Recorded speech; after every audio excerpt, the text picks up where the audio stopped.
the extent to which George Tenet, former head of the CIA, Donald Rumsfeld, Dick Cheney, and George Bush are responsible for command complicity in the abuses we are talking about. Again, what are the real-world parallels? Compare this with this. Only paper bags are, we're ecologically minded in America, so we substitute those with sandbags. So now we don't use paper anymore. We have prisons in black sandbags chain. This is Guantanamo Bay, Cuba. So of course, I'm going to see parallels.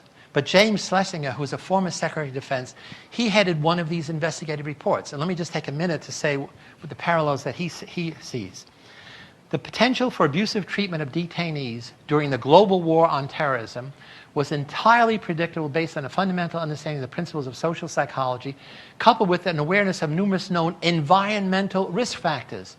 Findings from the field of social psychology suggest that the conditions of war, the dynamics of detainee operations, carry inherent risk for human mistreatment, and therefore must be approached with great caution and careful planning and training.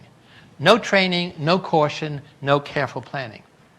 Psychologists have attempted to understand how and why individuals and groups who usually act humanely can sometimes act otherwise in certain circumstances. That's my Lucifer effect. He hadn't read it because I hadn't written it yet. But he did read, the landmark Stanford study provides a cautionary tale for all military detention operations. This is 35 years old. I mean, who doesn't know the basics of that study? In contrasting the relatively benign environment of the Stanford prison experiment, the report makes evident, quote, that in military detention operations, soldiers work under stressful combat conditions that are far from benign. So here's this guy I defended, Chip Frederick. It was his idea to put this guy, putting him on a stress position was a Donald Rumsfeld idea, but to put electrodes on his hand and make him think that when his legs gave way, he'd fall off and he'd be electrocuted. So he did some bad things. He admitted to them. There's no question about it. You're in the pictures. What was he like before going down to that dungeon? The most all-American patriotic soldier imaginable. He's a poster boy for the military. He loves the American flag. He loves the Star-Spangled Banner. He won 9 medals and awards before going down to that dungeon. When he was in Kuwait, the kids loved him. There are pictures of him playing with the kids. He's trying to learn Arabic, even though he has very limited educational level. A model soldier in every way. So dispositional, very quickly, I have him tested by the Army psychiatrist. Normal on every dimension, no sadistic tendencies. He comes from a small town in Pennsylvania. I said won 9 medals and awards. He had been a good guard in a low security prison. He was a super patriot. What's the situational? Everything we saw in the Stanford prison study is there. The dehumanization, de-individuation, moral disengagement. Worst abuses happen in both places on the night shift. He worked 12-hour shifts, 4 p.m. to 4 a.m., 7 days a week, with not a day off for 40 days. He gets 1 day off and works 2 more weeks. In the most chaotic conditions, the places under bombardment, prisoners and guards are being killed all the time. Prisoners are trying to escape. Electricity goes out. Prisoners are wandering around naked. It's filthy. There's no toilets. There's porta potties that overflow, so there's shit everywhere. There's rats all over.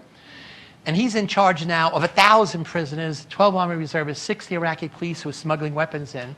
And he has no training and no supervision. Not once in 3 months did any senior officer come down to that dungeon. And as I said, extreme fear. Why did it happen in this one place?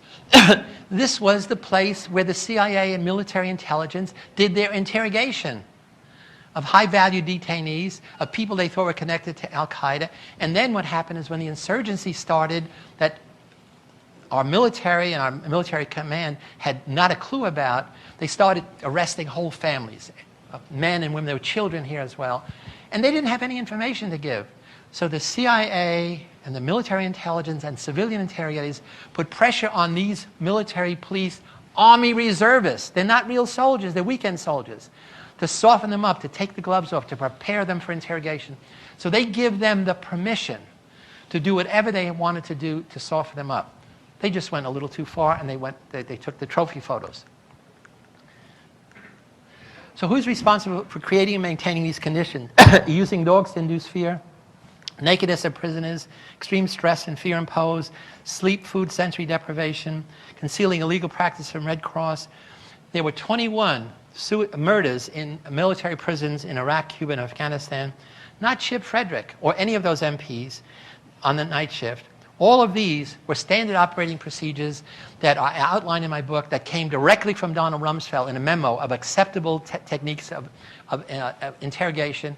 He brought those to Guantanamo Bay. General Miller put them in practice. General Miller took them to Abu Ghraib and told General Sanchez he had to do it.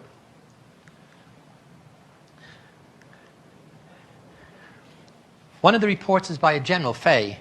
He says, the system is guilty. For a period of 7 months, military intelligence personnel allegedly requested, encouraged, condoned, or solicited military police personnel, or they participate in detainee abuse themselves, or they established procedures.